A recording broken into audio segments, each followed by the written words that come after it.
Hello दोस्तों, दापुस learning पर आप लोगों का बहुत बहुत स्वागत है। आशा है आप लोग अच्छे होंगे। मेरा नाम है अनुराधा और आज के वीडियो में हम लोग करेंगे क्लास 11th अंतरा पुस्तक से ज्योतिबा फुले पाठ के प्रश्न उत्तर पर चर्चा।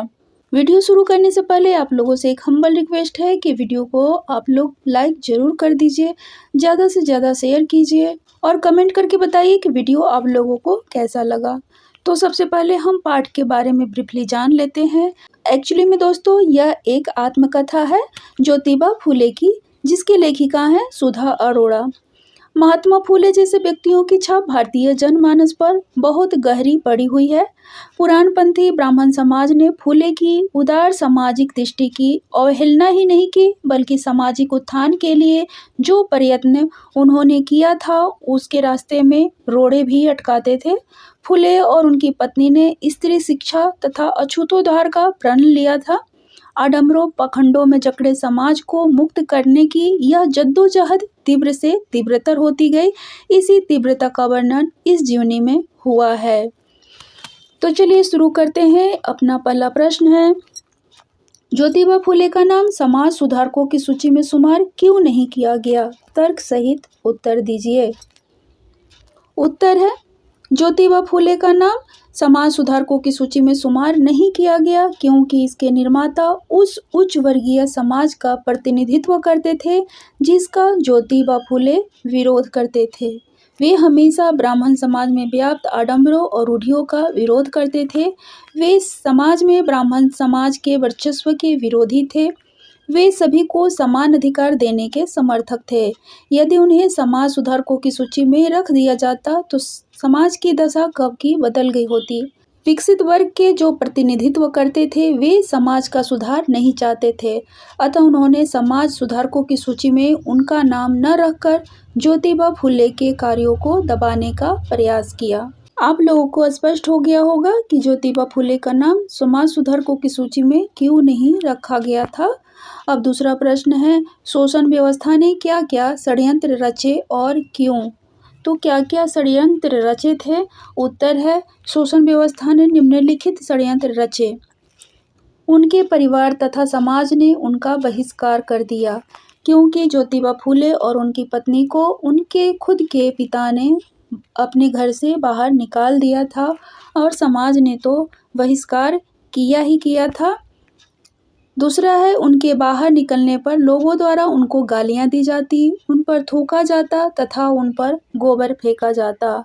उनके सामाजिक कार्यों को रोकने के लिए अनेक प्रकार के रोड़े अटकाए गए। तो समाज हमारा पहले से इतना जड़ था, उसको बदलने के लिए कोई निकलता था तो उसको इसी तरह से अपमानित होना पड़ता था। आज भी होना पड़ता है। जो समाज में अच्छा कार्य करता है, सच बोलता है, उनके साथ ऐसा ही होता रहता है। कोई बात नहीं। तीसरा प्रश्न है, ज्योतिबा फुले द्वारा प्रतिपादित आदर्श परिवार क्या आपके विचारों के आदर्श परिवार से मेल खाता है? पक्ष विपक्ष में अपने उत्तर दीजिए। तो पहले हम विपक्ष में उत्तर देते हैं। ज्योतिबा फुले द्वारा प्रतिपादित आदर्श समाज मेरे विचारों से व मेरे आदर्श परिवार से मेल नहीं खाता है। मैं परिवार को धर्म के रूप में नहीं देखती हूँ। ज्योतिबा फुले द्वारा जो आदर्श परिवार की कल्पना की गई है वह पूरे संसार को एक छत के नीचे लाने की गई है, लेकिन हर परिवार में ऐसा संभव नहीं है। परिवार में विद्यमान लोगों में आपसी प्रेम, एकता, आपसी समझ, समन्वय की भावना, परिस्थितियों में दृढ़ता का भाव इत्यादि होना आवश्यक है। यदि किसी परिवार के मध्य ये नहीं है तो वह आदर्श परिवार नहीं कहला सकता। परिवार का आदर्श रूप अलग अलग धर्म को मानने में नहीं है, हर प्रकार की परिस्थिति में एक दूसरे के साथ रहने में और एक दूसरे को समझने में है। पक्ष में आदर्श परिवार की यह कल्पना सुंदर है। यदि हर धर्म के लोग एक ही परिवार में रहेंगे तो जीवन स्वर्ग के समान बन जाएगा। सभी धर्मों को मानने वाले साथ होंगे और मतभेद की स्थिति आएगी ही नहीं। इस तरह परिवार ही नहीं, समाज तथा देश एकजुट हो जाएंगे। जीवन आनंदमय हो जाएगा। हर धर्म के संस्कार बच्चे को एक ही स्थान से मिला करेंगे। यह है पक्ष में। चौथा प्रश्न है, स्त्री समानता को प्रतिष्ठित करने के लिए ज्योतिबा फुले के अनुसार क्या क्या होना चाहिए? तो उत्तर है, स्त्री समानता को प्रतिष्ठित करने के लिए ज्योतिबा फुले के अनुसार निम्नलिखित बातों का होना आवश्यक है। कौन कौन सी बातों का होना आवश्यक है? स्त्रियों को पुरुषों के समान जीने का अधिकार तथा स्वतंत्रता पूर्वक रहने का अधिकार देना चाहिए। दूसरा है, स्त्रियों के अधिकार पुरुषों के समान ही होने चाहिए। तीसरा है, स्त्रियों को पुरुषों के समान शिक्षा प्राप्त करने का अधिकार होना चाहिए। चौथा है, विवाह के समय बोले जाने वाले मंत्रों में ब्राह्मणों का स्थान समाप्त हो जाना चाहिए तथा ऐसे वचन बुलवाने चाहिए जिसमें दोनों के अधिकार हों। ऐसे वचनों को कोई स्थान नहीं देना चाहिए जिसमें पुरुष को मनमानी का अधिकार मिले और स्त्री को गुलामी का। पांचवा प्रश्न है, सावित्रीबाई के जीवन में क्रांतिकारी परिवर्तन किस प्रकार आए? क्रमबद्ध रूप में लिखिए। उत्तर, सावित्रीबाई जो थी ज्योतिबा फुले की पत्नी थी। सावित्रीबाई के जीवन में क्रांतिकारी परिवर्तन उनके विवाह के बाद आए। कैसे आए थे? उनके पति ने सबसे पहले उन्हें पढ़ाना आरंभ किया। इसके लिए उनके पति ज्योतिबा फुले ने मराठी तथा अंग्रेजी भाषाओं की शिक्षा दी। चूँकि सावित्रीबाई को शादी से पहले पढ़ने का अवसर नहीं मिला था, उनके पेरेंट्स उनको पढ़ने नहीं देते थे, इसलिए जब उनकी शादी हुई तो उनके पति ज्योतिबा फुले ने सबसे पहले उनकी मातृभाषा जो मराठी थी उसमें शिक्षित किया और फिर अंग्रेजी भाषा की भी शिक्षा दी थी। फिर है, उसके पश्चात उन्होंने अपने साथ लाई पुस्तक को पढ़ा। अपने साथ एक ईसाई पुस्तक को लेके वो आई थी, तो सबसे पहले शिक्षित होने के बाद वो उनको पढ़ी कि उसमें है क्या। अपने पति के साथ उन्होंने पहले कन्या विद्यालय की स्थापना की। सबसे पहले कन्या विद्यालय लड़कियों के लिए स्कूल इन्होंने ही खोला था, सावित्रीबाई फुले ने। फिर है, विद्यालय खुलने के कारण उन्हें सास तथा ससुर ने घर से निकाल दिया। इसके बाद तो उन्होंने शूद्र जाति के लोगों के लिए निडर होकर कार्य करना आरंभ कर दिया, क्योंकि उसके बाद उनके पास खोने के लिए कुछ तो था नहीं, इसलिए वो निडर होकर शूद्र जाति के लोगों के लिए काम करना शुरू कर दिया। छठा प्रश्न है, ज्योतिबा फुले और सावित्रीबाई के जीवन से प्रेरित होकर आप समाज में क्या परिवर्तन करना चाहेंगे? तो उत्तर है, ज्योतिबा फुले और सावित्रीबाई के जीवन से प्रेरित होकर मैं समाज में स्त्रियों की दशा को सुधारने के लिए काम करना चाहूँगी। अब भी भारत के ऐसे इलाके हैं जहां स्त्रियों की दशा शोचनीय है। उन्हें अब भी शिक्षा का अधिकार प्राप्त नहीं है, अतः वहां पर जाकर उन्हें शिक्षा दिलवाना चाहूँगी। इस तरह समाज में स्त्रियों की शिक्षा का प्रतिशत बढ़ाऊंगी और उनके जीवन को बेहतर बनाना चाहूँगी। सातवां प्रश्न है, समाज में फुले दंपति द्वारा किए गए सुधार कार्यों का किस तरह विरोध हुआ? उत्तर, समाज में फुले दंपति द्वारा किए गए सुधारों का निम्नलिखित तरीके से विरोध हुआ था। कैसे हुआ था?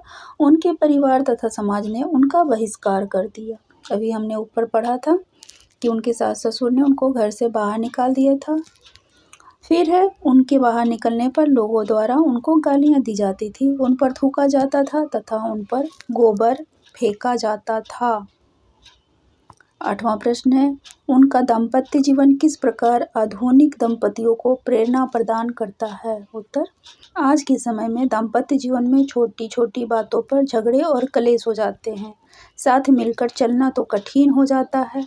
अहंकार की भावना रिश्तों के मध्य दीवार बन जाती है। लेकिन जब हम ज्योतिबा फुले और सावित्रीबाई को देखते हैं तो उनसे प्रेरणा मिलती है।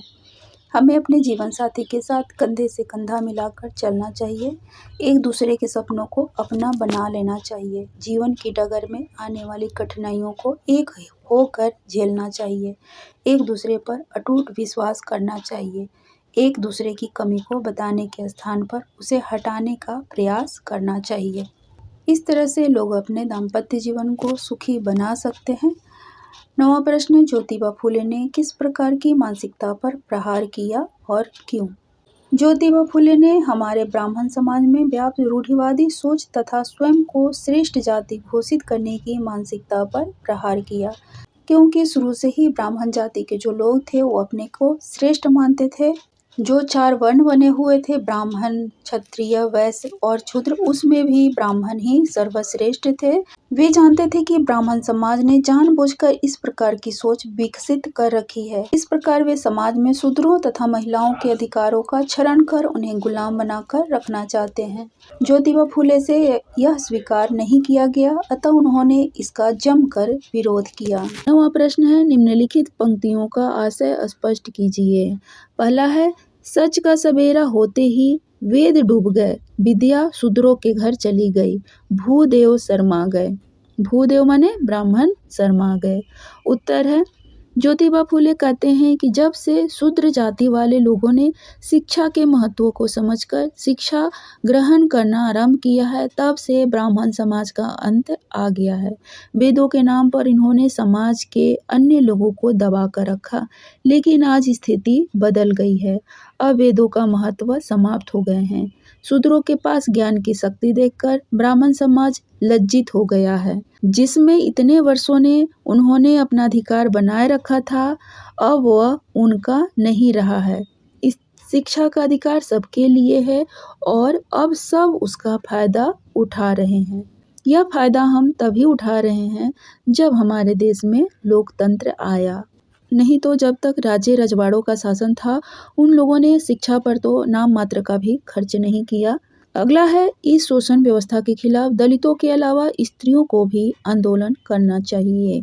उत्तर, ज्योतिबा फूले कहते हैं कि सदियों से ब्राह्मण समाज ने शूद्रों के साथ साथ स्त्रियों का भी शोषण किया है। उन्होंने स्त्रियों को कभी सिर नहीं उठाने दिया। पत्नी धर्म के नाम पर उन्हें गुलाम बनाकर रखा गया। अतः शूद्रों के अतिरिक्त स्त्रियों को भी अपने अधिकारों के लिए ब्राह्मण समाज का विरोध करना चाहिए। वे तभी अपने अधिकारों को पा सकेंगी। 10वां प्रश्न है, निम्नलिखित गद्यांशों की संदर्भ सहित व्याख्या कीजिए। अब व्याख्या आ गया, संदर्भ सहित व्याख्या करना है। तो पहला है, स्वतंत्रता का अनुभव ... हर स्त्री की थी। तो उत्तर है, सबसे पहले हम प्रसंग लिखेंगे कि यह प्रसंग कब का है। तो प्रस्तुत गद्यांश सुधा अरोड़ा द्वारा लिखित रचना ज्योतिबा फूले रचना से ली गई है। ठीक है, इन पंक्तियों में ज्योतिबा फूले स्त्रियों को अपनी शोषण अवस्था से उठकर अपने अधिकार पाने के लिए उत्साहित करते हैं। अब व्याख्या, ज्योतिबा फूले ने स्त्री को समानता और स्वतंत्रता को प्रतिष्ठित करने के लिए नई विवाह विधि की रचना की, जिसमें उन विचारधाराओं को निकाल दिया जिनसे स्त्री को गुलाम समझा जाता था। उन मंत्रों के स्थान पर ऐसे मंत्र बनाए जिनमें वधू वर से अपने लिए स्वतंत्रता की मांग करती हुई कहती है कि उन्होंने अपनी आज़ादी कभी महसूस नहीं की। पहले में स्त्री अपने पति से कहती है कि हम स्त्रियों की बचपन से स्वतंत्रता ले ली जाती है। मृत्यु तक इस गुलामी युक्त जीवन को स्त्रियां जीने के लिए विवश होती हैं। अतः तुम कसम खाओ कि मुझे मेरे अधिकार दोगे और अपने समान स्वतंत्रता पूर्वक जीने दोगे। अर्थात तुम्हें जिस प्रकार जीने का अधिकार है, वैसा ही अधिकार मुझे भी विवाह के बाद मिलेगा।